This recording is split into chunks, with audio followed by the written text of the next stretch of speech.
No, it's not positive at all. So let's go through the executive order that Joe Biden had in 2021. And basically said advancing diversity, equity, inclusion, and accessibility in the federal government. And basically, what has happened is because there hasn't been DEI, to use the term, there are undeserved communities that are underrepresented in the federal workforce, which includes enduring legacies of employment discrimination, systemic racism, and gender inequality. This is nothing more, like really, this is nothing more than BE on steroids in the civil service of America and cater deployment. We've seen what it has done to South Africa. It has destroyed everything in this country. The one policy of cater deployment through BEE and affirmative action is what has caused South Africa to collapse, right? At a steady pace that we are able to deal with, which is good. In America, they are far more effective at ensuring that this thing goes past or through into the social ether, and they're far more effective at doing this at a much more rapid pace. The collapse of the civil service of America is the only thing that will come from this, just to make people feel like they are represented. Because for a But this civil is a service, yeah, sorry to interrupt, just quickly, a civil service, it's not just a question of people being paid to do nothing. Trains run, ports run, electricity generation. All these things are what states are meant to do.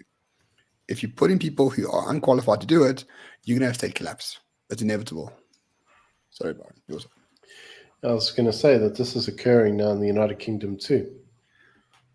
They're doing the exact same thing there. They're also doing this in Canada, and they're also doing it in Australia. So this diversity, remember, diversity is our strength, is occurring everywhere. It's just clever marketing. It's basically hijacking of the various sectors of life, the various spheres of government through diversity. Because you can't just say, "Oh, we'll just give the blacks the jobs." Like, you can't say that because everybody would be like, "Dude, we need to do it on meritocracy." So you have to come up with clever marketing. You got to go, but it's it's economic opportunities, it's economic equity. It's like just clever marketing, mate. But the outcome remains the same, as you very rightly point out. But, the other thing that we're now also seeing in South Africa is there's no natural right the state doesn't feel it can't step on. Every natural right that you have, property, they'll expropriate it. Your healthcare, they'll expropriate that too. Your education, they'll expropriate that as well. And I'd like to say it was a South African only phenomenon, but it's occurring in the Western governments too. Canada, America, they've recently had a huge question in Australia around expropriation of their property for the benefits of the original Aborigines of their country. They've been trying to do a whole thing on that, and it's unfortunately didn't really go through for now. But they tried to change the constitution to allow it. But now they just look like they're going to do what we did in South Africa. They're just going to create a bog standard act of parliament and see how far they can go with it. This is relatively the same thing. And that all comes back to the original idea. There is no natural right that the government feels that they have to protect. Your right to property was granted to you by the state. Your right to healthcare was granted to you by the state. It's all a benefit. It's all something that they give to you because you're a good little boy.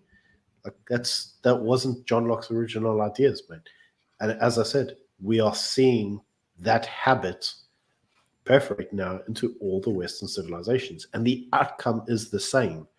The outcome is singular. Tyranny through socialism.